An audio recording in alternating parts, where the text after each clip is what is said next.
Hello. They say a woman begins to vanish not all at once, but by inches. I used to think that was poetry. Now I know it's truth. My name is Lisa. I'm 41. I run a construction firm with a fleet of rugged trucks and a dozen men who call me boss, with a shrug and hidden respect. I wear hard hats and heels in the same breath. In my world, everything is built to last. Steel beams, concrete foundations, pressure-tested glass. Everything but love. Home I live with two men. My husband of 21 years, Douglas, who once made me laugh until my stomach ached, and now speaks only in clipped sentences and disapproving glances. And Rael, our son. 20 now, a striking blend of us both. His father's bone structure, my hunger for life. Douglas and I, well, we exist in a kind of truce. He reads the newspaper in silence. He resents loud music, bright colors, new people. He's a relic from a world I'm not nostalgic for. I used to try. I used to paint my hair golden and wear soft perfumes. But when I talk about ideas, about women founders, new architecture, friends who were 10 or 12 years younger, he'd look at me like I was naive. Like youth and curiosity were indulgences I could no longer afford. He once said to me, "You're not a girl anymore, Lisa. Stop chasing trends." I didn't answer. Not out loud. But inside me something rebelled. Rael, he listens. Really listens. I would often find myself in his room, leaning against the doorframe or curled on the edge of his bed, talking. Started small. Music. Movies. But then deeper things. I told him one night how I felt like I was fading with his father. That I didn't laugh anymore. That I wasn't seen. And he, in that calm way of his, just said, "You're still bright, Mom. You just live in a dim room." He looked at me when he said it. Not like a boy. Like a man who understood disappointment far too well. Our bond grew strange after that. Not inappropriate. Not yet. Just closer. "Too close," Douglas said one day after I laughed too easily in the kitchen with Rael. "It's not right," he muttered. A mother and grown son talking like that. Like friends. That's not normal. Something in me went cold.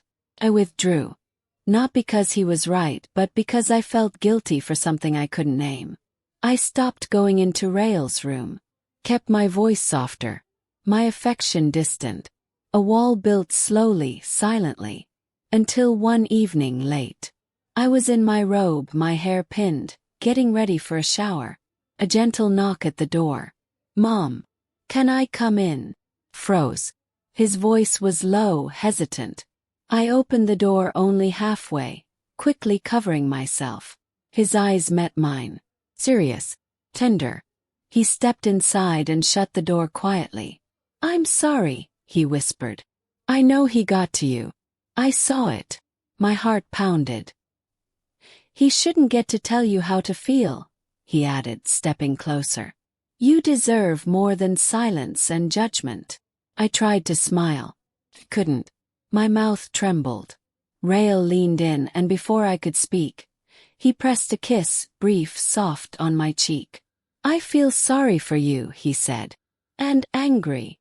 I felt the floor tilt. My breath caught. And just like that, the air between us changed. After that night, everything between Rael and me had a different charge. Not loud. Not spoken. Just something quiet and powerful humming beneath every conversation, every glance. I told myself it was nothing. That I was being dramatic. But it was like waking from a long sleep. You don't realize how numb you were until your skin begins to tingle again. Rael never brought up that night. Not the kiss. Not the words. But he began appearing beside me more. Helping in the kitchen, asking if I needed anything, brushing a fallen leaf from my hair like it was the most natural thing in the world. And the way he looked at me. Not like a child gazing at a parent, but like a man trying to read the soul of a woman standing in front of him. Then one afternoon I found a folder on the kitchen table. Divorce documents. I stared at them, unsure how to breathe. "I filled them out," he said from behind me, almost casually. You just need to sign them when you're ready. I turned speechless. He wasn't joking. I told you I'd help you get through this, he added softer now. And I meant it. There was no arrogance in his voice, just a quiet resolve. Like this was a path we were already on, and he was simply walking it beside me. In the weeks that followed, we began preparing a new place, a 2-story home on the edge of town, still dusty and echoing with emptiness. Rael insisted on doing everything himself. He painted the walls with broad, confident strokes, his t-shirt streaked with blue and white. I watched him once, brush in hand, sunlight hitting his cheekbones just right, and felt something dangerous stir in my chest. We laid parquet flooring one rainy Saturday. The windows fogged up from the warmth inside, the smell of wood and varnish thick in the air. I knelt beside him, pressing down the panels while he measured. Our hands touched. He didn't move. Your hands are cold, he murmured without looking up. So are yours, I whispered back. He smiled. The kind of smile that made the room feel smaller, the moment longer. That night, as I folded blankets on the couch, I caught my reflection in the mirror. And what I saw startled me. Not just a woman in her 40s, tired but sharp, but a woman alive, vibrant. When Rael brought me coffee the next morning, he stood a little too close. The warmth of the cup between us was nothing compared to the heat rising beneath my skin. And still I said nothing. Until one evening, long after we'd finished the final touches on the new house, I stood by the window, watching the rain smear the glass like tears. I heard his footsteps behind me. I didn't turn. Rael, I said. Just his name. Nothing more. He was there in an instant behind me, his breath near my neck. He gently turned me to face him and placed his hand over my mouth. He whispered. Don't say anything. See everything. I understand. My eyes burned. Not from sadness. From something deeper. Like being known. I feel the same, he added. And then he hugged me. It wasn't romantic. It wasn't motherly. It was something that had no name. Somewhere between love and longing, safety and desire. We didn't speak for a long time. Just stood there, our arms around each other.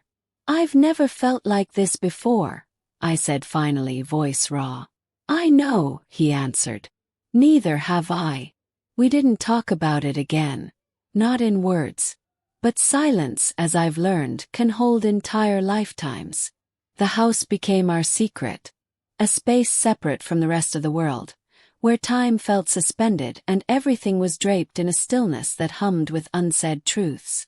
Rael began spending more time there, under the pretense of finishing the renovations, but we both knew better. He brought groceries, unpacked the boxes I hadn't touched, placed a throw blanket on the couch like he was building something for us. Home. At night, when I lay in bed beside Douglas, I could feel the shape of the distance between us. Wide, cold, and growing. He barely noticed my absences anymore. If he did, he never asked. We moved around each other like ghosts, pretending the echoes of what we once were didn't scream through every room. Rael would text me during these silences. A single word sometimes. Here. Or, safe. Once just, still. I knew what he meant. The nights at the house became longer. We'd talk while painting, about the future, about who we were before we were confined by titles. I told him things I never said out loud. How I used to dream of Paris. How I once planned to write a book before life got practical. He listened like every word was something precious. Like I was. Then there was the night of the power outage. A storm had rolled in quickly, cutting out the electricity in our neighborhood. The new house, half-furnished, barely lived in, felt both eerily quiet and wildly intimate by candlelight. I was upstairs folding clothes when the lights died.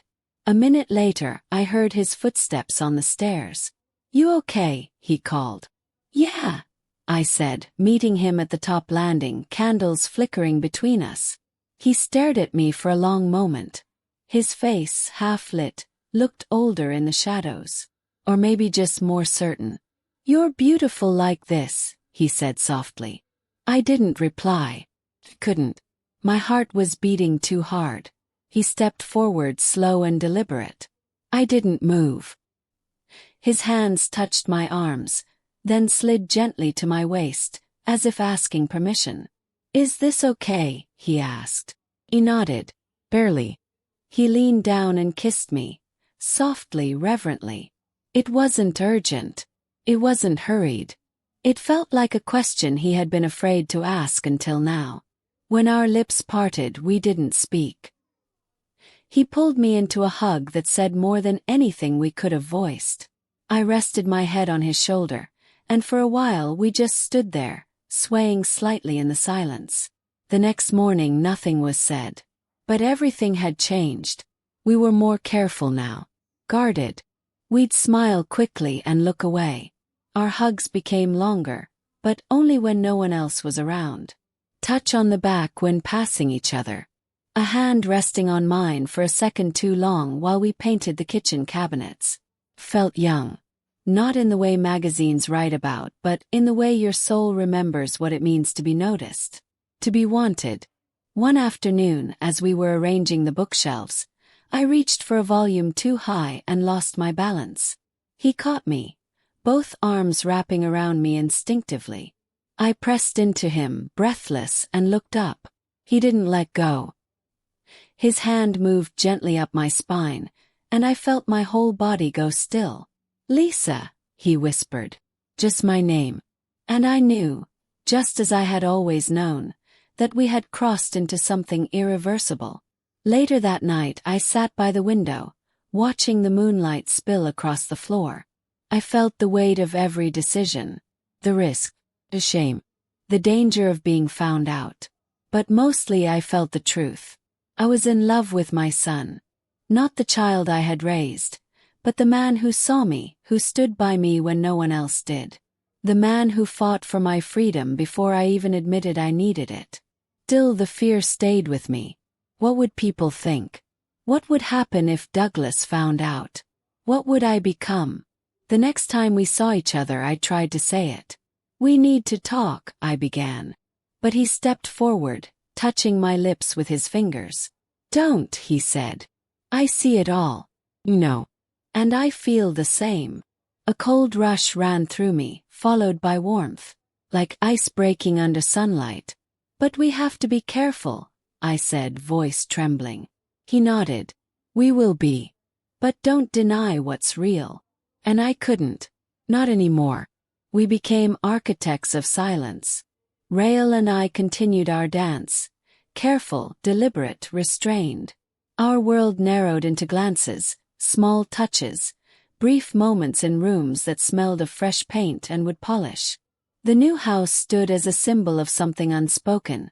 Not just shelter but sanctuary. And yet fear shadowed everything. I could feel it in my shoulders when I stood beside Douglas, pouring his morning coffee. In the questions he no longer asked. In the way he studied me sometimes, as if trying to place something out of order. We hadn't touched in months. Our conversations, when they happened, were about bills, weather, groceries. Nothing that mattered. But I mattered again. Because Rael reminded me how. He showed up one morning with a sketch of the garden he wanted to build in the backyard. "I thought we could do it together," he said, sliding the paper toward me. If that's okay." I looked at it. Shapes, soft lines, a curved bench beneath a tree. "It's beautiful," I whispered. "You're beautiful," he said. We didn't look at each other. But my hand found his across the table, and we held on. It wasn't passion that overtook me. It was something gentler, deeper. It was the quiet way he adjusted his schedule to help me. The way he watched me as if nothing else existed. Love, when it came, wasn't loud. It settled in the soft hours. But still I was afraid. What we were, what we had become, defied everything I thought I understood. The lines we're taught to never cross. the rules etched in our bones from birth. But this didn't feel wrong. Felt necessary. Like breath. One evening the house was quiet. Douglas had left early, mumbling something about a business dinner. I stayed home. I didn't want to pretend anymore. I was in the kitchen when I heard Rael at the door. "I didn't think you'd be here," he said, stepping inside. Neither did I. We moved like magnets, slow but pulled. I turned to face him, apron still tied, a smudge of flour on my wrist from the pie crust I'd abandoned. "You scare me," I said softly. He stepped closer. "Why?" "Because I can't stop this." Rael didn't answer. He reached out and gently wiped the flour from my wrist. Then he cupped my face in his hand. "You don't have to." Closed my eyes. His forehead rested against mine. "We'll make it work," he said. "Even if no one ever knows. Even if it stays between these walls forever." A tear slipped down my cheek. He caught it with his thumb. That night, we lay on the couch, tangled in silence, wrapped in a blanket neither of us needed for warmth. His arms around me felt like home. We didn't speak. We didn't need to. The garden came to life slowly. He planted rose bushes along the fence line, just like in his sketch. We spent quiet mornings digging, laughing, teasing over crooked lines and bent shovels. When we were alone, his hand would find mine. When others came by, neighbors, a friend, I became his mother again. Just that. We lived in the in-between. One Sunday, Douglas approached me. We stood in the kitchen, our voices low. "I've been thinking," he began. "Maybe it's time we stop pretending." I looked up. "You're not happy," he continued. "You haven't been, not for a long time. And I've known. I just didn't want to face it."